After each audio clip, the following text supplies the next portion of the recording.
दोस्तों आज की क्लास में मैं आपको one of the most important topic पढ़ाने जा रहा हूं। टॉपिक का नाम है सब्जेक्ट, वर्ब और अग्रीमेंट।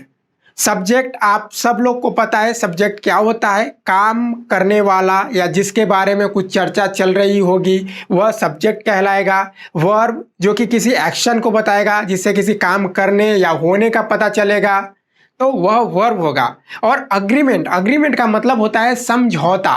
समझौता यानी कि दो लोगों के बीच में कुछ समझौता होता है ना, किसी बात को, किसी पर्टिकुलर चीज़ को लेकर के समझौता किया जाता है। दो ग्रुप्स के बीच में, दो फैमिली के बीच में कुछ समझौता होता है। इवन कुत्तों लोगों के बीच में भी समझौता होता है। वो समझौता क्या होता है? देखिए, कुत्तों लोगों का इलाका होता है ना, कि इधर के कुत्ते उधर नहीं जाएंगे, उधर के कुत्ते इधर नहीं आएंगे। अगर गलती से रूल ब्रेक कर दिए तो बस बवाल मचा देते सारे कुत्ते मिल करके।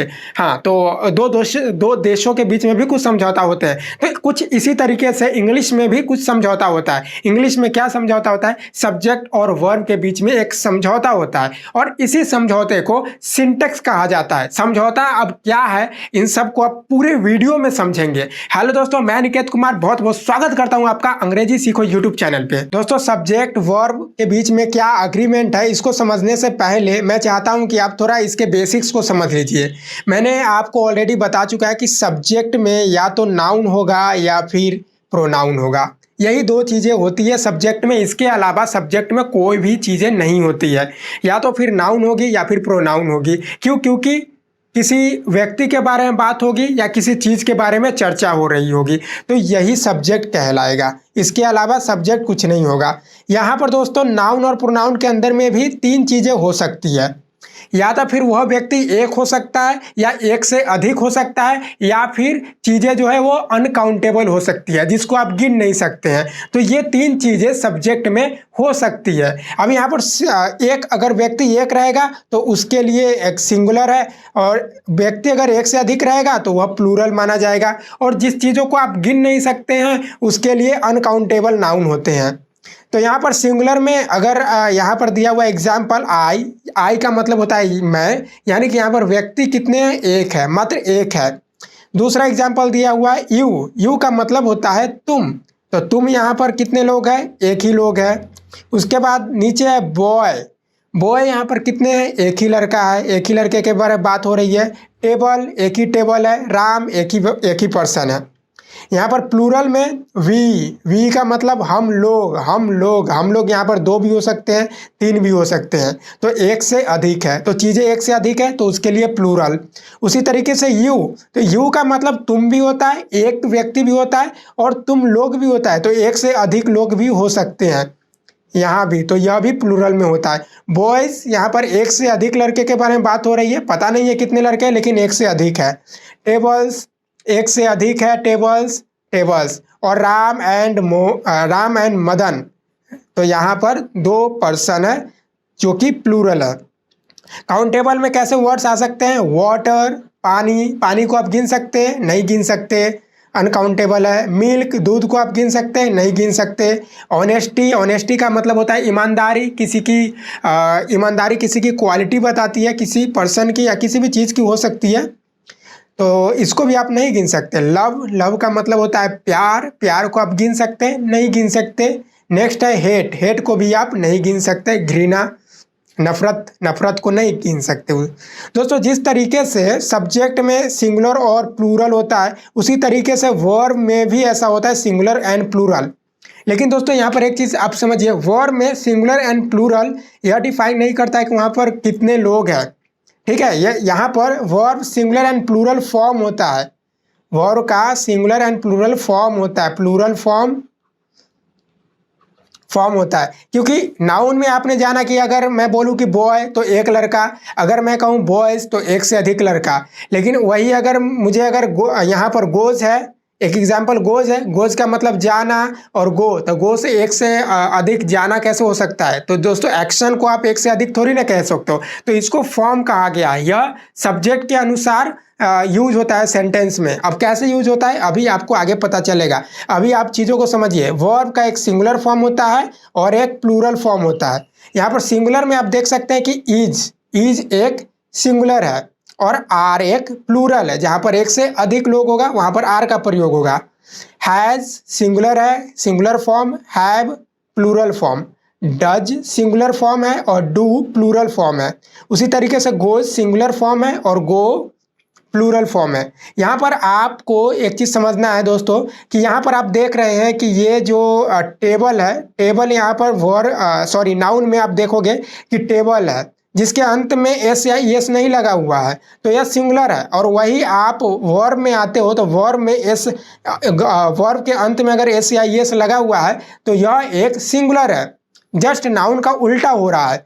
तो यहाँ पर आपको एक चीज़ का ध्यान देना है कि किसी नाउन के अंत में एस या ईएस लग जाए तो वह प्लूरल हो जाता है, जबकि किसी वर्ब के अंत में एस या ईएस लग जाए तो वह सिंगुलर रहता है। आगे बढ़ते हैं अगले स्लाइड में। यहाँ पर कुछ पॉइंट्स, इंपॉर्टेंट पॉइंट्स लिखे हुए हैं जो आप पढ़ना है, यहाँ पर पढ़ करके समझना है।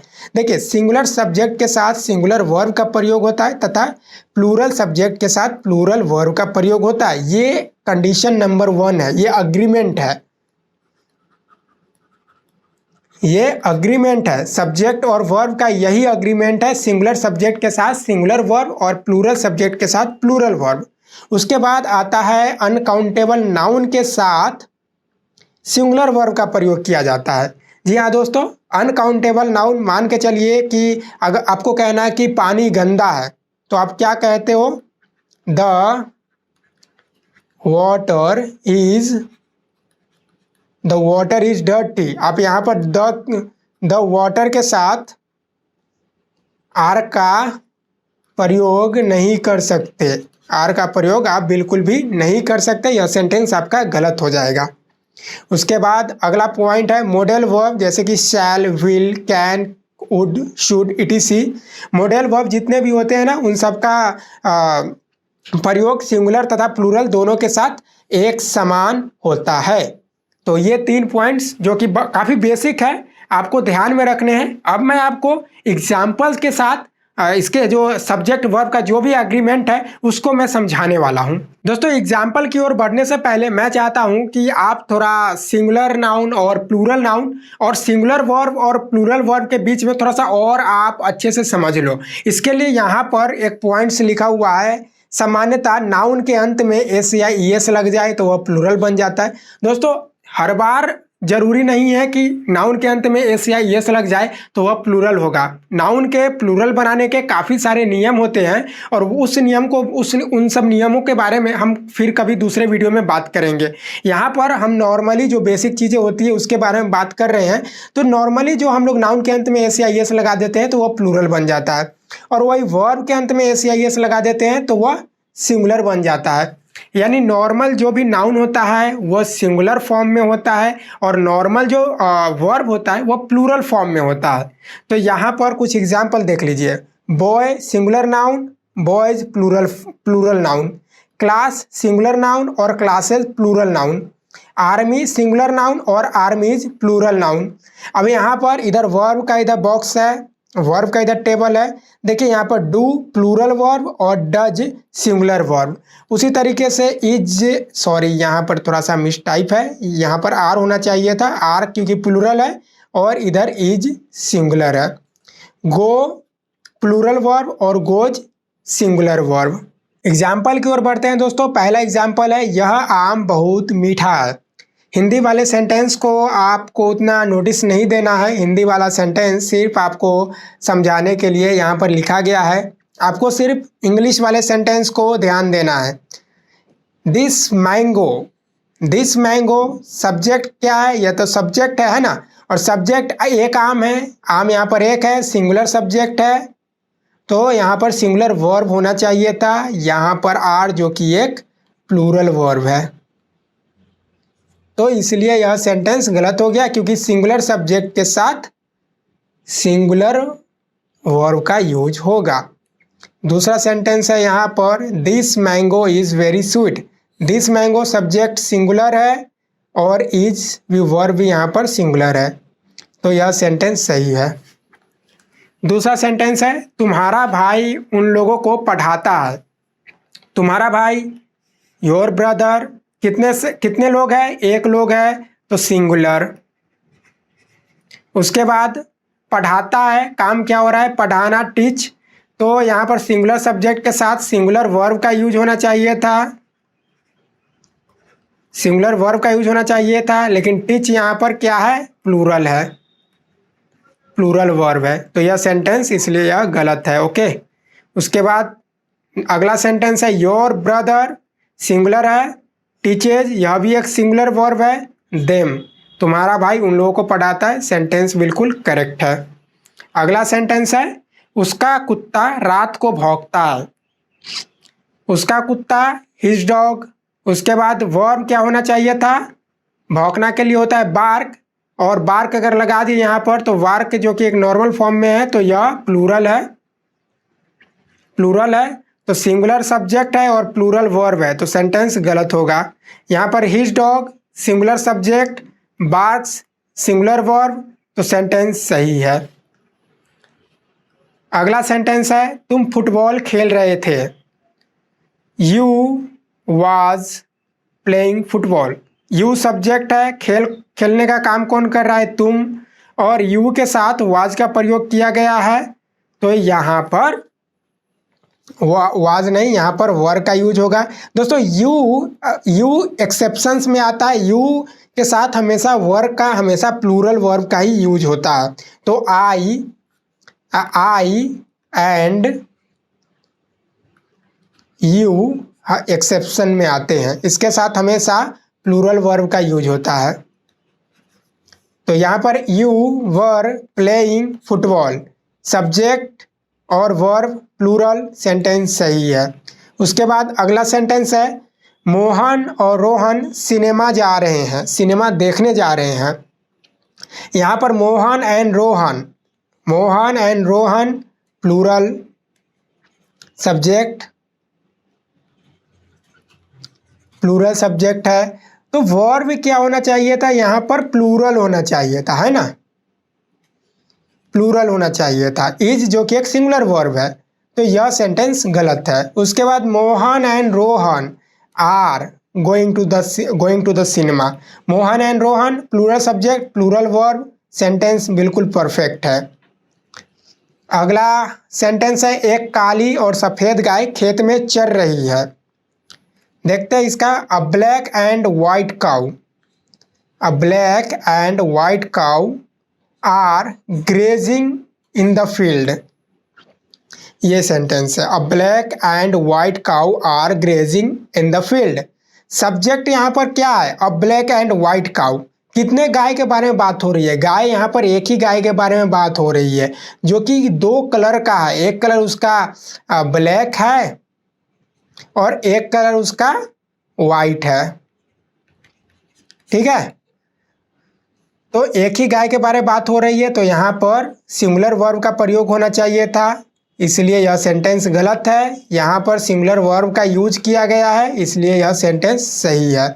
अगर वही मैं कहूँ कि अ ब्लैक एंड, यहाँ पर मैं एंड के बाद एक अ लगा देता हूँ, ए, तो a black and a white cow are grazing, दोस्तों इसका मतलब दो गाय हो जाती है, यहाँ पर टू काऊ हो जाती है, एक काली गाय और दूसरा उजली गाय।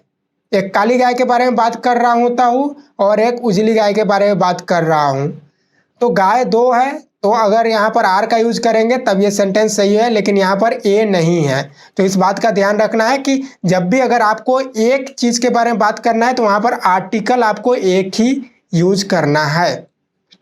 अगला सेंटेंस यह बिल्कुल सही है क्योंकि यहाँ पर सिंगुलर सब्जेक्ट का यूज किया गया है। आगे बढ़ते, अगला सेंटेंस है चावल और करी मेरा पसंदीदा भोजन है। एग्जाम्पल सेंटेंस है राइस एंड करी आर माय फेवरेट फूड। यह सेंटेंस गलत है।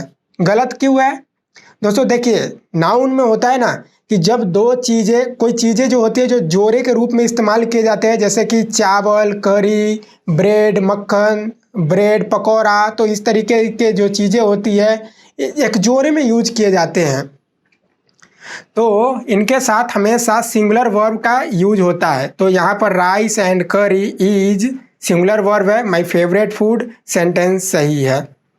नेक्स्ट सेंटेंस है यहाँ हर कोई खुश है, यहाँ हर कोई खुश है everyone are happy here. Are यहाँ पर नहीं होना चाहिए, यहाँ पर इज होना चाहिए, क्योंकि एवरीवन हर कोई, यहाँ पर हर एक ही इंसान के बारे में बात हो रही है ना, तो इसलिए सिंगुलर सब्जेक्ट है, तो इसके साथ भी वर्ब भी सिंगुलर होना चाहिए था, जबकि यहाँ पर प्लूरल वर्ब का यूज किया गया, सेंटेंस गलत है। इसमें आप everyone is happy here, singular verb के साथ सिंगुलर सब्जेक्ट के साथ सिंगुलर वर्ब का यूज किया गया है, सेंटेंस सही है। अगला सेंटेंस है, हम में से हर कोई अमीर बनना चाहता है। हम में से हर कोई अमीर बनना चाहता है।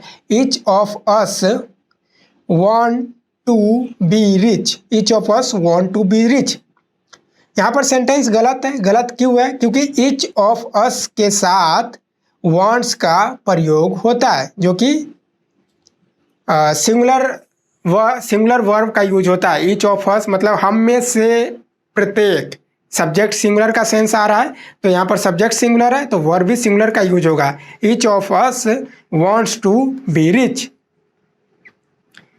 अगला सेंटेंस है, मेरे जूते नए हैं। मेरे जूते नए हैं। My shoe is new. दोस्तों, शूज या और ऐसे और भी नाउन होते हैं जो कि जोड़े में मिलते हैं। अगर मैं कहूँ मेरे जूते नए हैं, तो जूते एक नहीं होंगे, जूते दो हो गए। ऐसा थोड़ी ना होगा कि मेरा एक जूता नया होगा और दूसरा जूता पुराना होगा। नहीं, जूता हमेशा दो ही होगा, जोड़े में आते हैं।